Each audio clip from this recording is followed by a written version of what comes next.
నమస్కారం, నేను మీ కళాకార్పిని. ఇప్పుడు నేను చేయబోతున్న వీడియోని దయచేసి డౌన్లోడ్ చేసుకోండి. ఎందుకంటే రానున్న 4 సంవత్సరాలు కూడా నేను చేస్తున్న ఈ వీడియో మీకు పదే పదే గుర్తుకొస్తుంది. మరి కళాకార్పి ఎందుకు డౌన్లోడ్ చేసుకోమన్నాడు అనేది మీకు ఖచ్చితంగా గుర్తుకొస్తుంది. అది ఏంటి అనేది మీకు కొద్ది నిమిషాల్లోనే అర్థమైపోతుంది. రీసెంట్గా జగన్మోహన్ రెడ్డి ఒక అత్యవసర సమావేశం పెట్టాడు. అది అందరికీ తెలిసిందే, నిన్నే పెట్టాడు. కాకపోతే దాని గురించి చెప్పే ముందు నేను ఒక డైలాగ్ చెప్పాలి మీకు. అత్తారింటికి దారేది సినిమాలో క్లైమాక్స్లో ఒక కీలక సన్నివేశం ఉంటుంది ఎంఎస్ రాణా గారితో రైల్వే స్టేషన్ ప్లాట్ఫామ్ మీద. ఆ సినిమాలో ఉండేటువంటి క్లైమాక్స్ సీన్ ఒకటి చెప్తాను వినండి.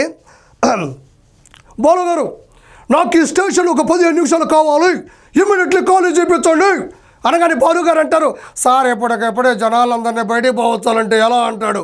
స్పెషల్ ఫ్లైట్లో పంపించండి, కుదరకపోతే ఎయిర్పోర్ట్లో పోతే కార్లు పంపించండి, లేకపోతే మినిస్టర్కి మెసేజ్ పెట్టండి, లేకపోతే స్టేషన్ మాస్టర్ని బద్దలు ఆడండి, లేకపోతే చంపేయండి, నాకు ఈ మీటింగ్ చాలా అవసరం అంటాడు. ఎందుకు ఈ డైలాగ్ చెప్పాను అంటే జగన్మోహన్ రెడ్డి కూడా యలహంక ప్యాలెస్లో ఉంటాడు. సగం రాత్రిలో లేస్తాడు, అత్యవసర మీటింగ్ పెట్టాలి లేకపోతే నేను ఓడిపోతాను అనుకొని అత్యుత్సాహంగా యలహంక ప్యాలెస్ వచ్చేసి సమయం సందర్భం ఏ టైం కూడా చూసుకోకుండా అందరికీ ఫోన్ చేసిన వర్గానికి, మాజీ నాయకులకి, కార్యకర్తలకి, ప్రతినిధులకు ఫోన్ చేసి ఇమీడియట్లీ రమ్మంటారు.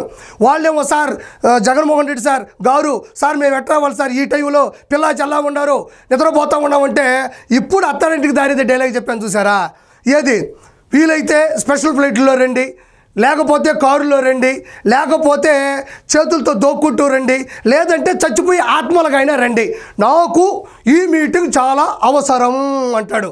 ఇంకా వాళ్ళు ఒరే నాయనా సార్ ఈ టైంలో ఫోన్ చేసినాడంటే అది చిన్న చితక సమావేశం కాదు, మనం బాగపోతే మిస్ అయిపోతాం, ఒకవేళ బాగోకపోతే మనం డిలీట్ చేసేస్తాడు, ఎలిమినేషన్ చేసేస్తాడు అన్న ఏదో అద్భుతమైనటువంటి మాట మాట్లాడబోతున్నాడు పార్టీ ఎదగడం కోసమని పొలో మరి పరిగెత్తుకుంటూ వచ్చేస్తారు. ఐరన్ ఉన్నా లేకపోయినా, తిన్నా తినకపోయినా, కారున్నా లేకపోయినా, ఖర్చులుకున్నా లేకపోయినా పొలో మరి కూర్చునేస్తారు. అందరూ కూర్చొని బ్రహ్మాండంగా ఇదిగో ఇలా అందరూ కూర్చుంటారు. వచ్చి టోటల్ అందరూ కూడా ఇలా వచ్చి కూర్చునేస్తారు. అత్యుత్సాహంతో ఆసక్తిగా మెల్ల ఒక ట్యాగ్ వేసుకొని పెన్ను పేపరు, ప్రపంచంలో ఏ ప్రెస్లో కూడా అంత మేధస్సుతో కూడా కూర్చున్నంత విధంగా కూర్చొని అన్న ఏం చెప్తాడో అని చూస్తూ ఉంటారు. అన్న దాని ముందు ఏం చేస్తారంటే చూడండి, ఈ పక్క ఈవిడుందా, ఈ పక్క ఆయన ఉన్నాడు, ఇద్దరిని పెట్టుకుంటాడు. అంటే తప్పుగా క్షమించండి, ఇద్దరు నిలబడతారు అక్కడ. దాని తర్వాత అదేవిధంగా చూడండి ఇలా సేమ్ బులుగు మైకు, ఇదిగో ఇదే పెన్ను, ఇదే మొహము, ఇదే పెట్టి పక్కన ఒక ఇద్దరు నిలబడతారు. సరే అన్న ఏం మాట్లాడబోతాడని చెప్పేసి వాళ్ళు చాలా విచిత్రంగా ఇంకా ఒక్కటి మిస్ అయినా కూడా అసలు మనం వైఎస్ఆర్సీపీలో ఉండడమే వేస్ట్ అన్నట్టు చాలా అసలు అతిపెద్ద ప్రెస్ మీట్లో ఫీల్ అవుతూ ఉంటారు. అన్న ఇంకా స్టార్ట్ చేస్తాడు. ఏం స్టార్ట్ చేస్తాడు అంటే ఇదే విచిత్రమైంది, మీకు తెలిసిందే. కళ్ళు మూసి కళ్ళు తెరిచేలోపు 4 సంవత్సరాలు గడిచిపోతాయి, వచ్చేది మన ప్రభుత్వమే. ఇప్పటికిప్పుడు ఎలక్షన్స్ పెట్టినా కూడా మనమే గెలుస్తాం. జగన్ 2.0 చూస్తారు, వడ్డీతో సహా తిరిగి ఇచ్చేస్తా, సినిమా చూపిస్తా, ఏ పేరైనా ఎన్ని పేర్లైనా ఏ బుక్కులైనా రాసుకోండి, 7 సముద్రాలు దాటి రిటైర్మెంట్ అయినా కూడా అందరిని ఈడ్చుకొని వస్తా, పోలీసుల వాళ్ళ బట్టలు ఓడదీసి నిల్చోబెడతా, 99% హామీలు నెరవేర్చా. నాని అన్న అంటూ ఉంటాడు ఏమనంటే నీకు అబద్ధాలు ఆడడం చేత కాదు, నీ అతి మంచితనం, నీ అతి నిజాయితీ, నీ అతి మంచి లక్షణాలే నిన్ను కొంప ముంచాయన్నా అని అన్నాడని ఈ పాయింట్లు పూర్తిగా చెప్తాడు. గడిచిన 10 సమావేశాల్లో కూడా వీళ్ళు అత్యుత్సాహంతో పరిగెడుతూ వచ్చి అక్కడ కూర్చొని పెన్ను పేపరు పెట్టుకొని మెల్లో ట్యాగ్ వేసుకొని కూర్చుంటే ఆయన వెనక సేమ్ ఒక ఇద్దరిని పెట్టుకొని మెంబర్స్ మారుతూ ఉంటారు. సేమ్ బులుగు మైకు, సేమ్ ముఖము, సేమ్ ఏళ్ళు, సేమ్ పెన్ను పట్టుకొని సేమ్ మ్యాటరే మాట్లాడుతూ ఉంటాడు. ఇదంతా వినిన తర్వాత వాళ్ళు అన్న ఇంకేమన్నా మాట్లాడతాడేమో అని అలా చూస్తూ ఉంటారు. ఇంతటితో ఈ అత్యవసర భేటీ అయిపోయింది, ఇంకా బయలుదేరండి అంటాడు. వాళ్ళకి ఇంకా షాక్, ఇదేంది ఇది, అంత దూరం నుంచి పరిగెత్తుకుంటా వస్తే అంతకుముందు చెప్పిన పాయింట్లే మళ్ళీ చెప్పాడు, ఈ మాత్రం దానికే మేము వచ్చింది, అన్న చెయ్యి కింద చెక్క, భోజనాలు బొక్క, చెక్క అంటే కింద ఒకటి ఉంటుందిలే చిన్న టేబుల్ లాగా, అన్న చెయ్యి కింద చెక్క, భోజనాలు బొక్క, దీనికోసమా మేము వచ్చింది అంటారు. ఇది ఒక విచిత్రం. అయితే మీరు చూడండి పాపం అందరూ చాలామంది అసలు చూడు, లేడీస్ కానీ, ముస్లిం మైనారిటీ సభ్యులు కానీ, వృద్ధులు కానీ చూడండి, అందరూ చూస్తూ ఉంటారు, ఎవ్వరి మొహంలో కూడా చిరునవ్వు ఉండదు. మొట్టమొదటి పాయింట్తోనే వాళ్ళకి అర్థమైపోతుంది. ఏది? కళ్ళు మూసి కళ్ళు తెరిస్తే 4 సంవత్సరాలు గడిచిపోతాయి, వచ్చేది మన ప్రభుత్వం అనగానే వీళ్ళకి అప్పుడే అర్థమైపోద్ది. ఇటు చూడండి, ఇగో పాపం ఒక్కరు చూడండి, ఏదన్నా కొత్త విషయాలు చెప్తాడేమో చూడండి. పాపం ఈయనైతే పూజ చేసుకొని బొట్టు కూడా పెట్టుకొని వచ్చేసినాడు. ఇగో పూజ చేసుకొని బొట్టు కూడా పెట్టుకొచ్చాడు. ఇటు చూడండి, చెప్పేదే చెప్తాడు.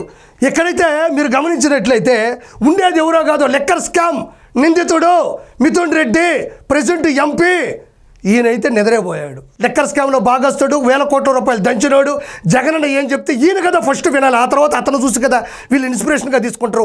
ఇతను ఇంత రాగి సంగటి, ఇంత తలకాయ కూర వేసుకొని లబ్బిడు తిని నిద్రపోయాడు. నిద్రపోతున్నాడు అంటే గురక పెడుతున్నాడు. నేను వీడియో చూపించలేను, నన్ను క్షమించండి. ఇతను చూసి ఈయన ఆల్మోస్ట్ 90% తలకాయ మేక దించినట్టు ఇలా దించాడు. ఈయన దించిన తర్వాత ఈయనైతే నాకేంద్రా ఈ కర్మ, నేనేం పాపం చేశాను, పరిగెత్తుకుంటూ వచ్చిన తర్వాత కూడా ఏదో కొత్త విషయాలు చెప్తాడు అంటే పాత విషయాలే చెప్పాడు అన్నాడు. మీకు ఒక విషయం చెప్పాలి సోదరులారా, నాకు నిన్నే తెలిసింది. ఒక పత్రికా విలేకరు అయితే ప్రెస్ మీట్ గురించి తెలుసుకోకుండా ప్రెస్ మీట్కి వెళ్లకుండా ఏం చేశాడు తెలుసా? బయటికి వెళ్ళి నేను చెప్పిన మ్యాటర్ ఇచ్చేశాడు. ఒరే నీకు ఎడ తెలుసు, అక్కడికి వెళ్ళలేదు కదా అంటే ఈయనయ్యా, అదేనయ్యా ఈయన మాట్లాడేది, అంతమించి కొత్తగా ఏం మాట్లాడ్డా మనిషి అని చెప్పడం జరిగింది. నేను ఓవరాల్గా చెప్పేది అంతే. జగన్మోహన్ రెడ్డి కూడా అందరూ వీళ్ళే, ఇతనైతే నిద్రపోతున్నాడు మా అమ్మ సాక్షిగా. నేను అబద్ధం చెప్పట్లేదు. చూడు ఇక్కడైతే దారుణం. ఇగో ఎన్ని చూడండి, ఒక్కరికి సంతోషం ఉండదు, ఒక్కరికి సంబరాలు ఉండవు, ఒక్కరికి ఆనందం ఉండదు. ఇదే అన్నమాట. 4 సంవత్సరాల పాటు నా వీడియోని డౌన్లోడ్ ఎందుకు చేసుకోమన్నానంటే నేను ఏది చెప్పానో అదే ఆయన చెప్తాడు.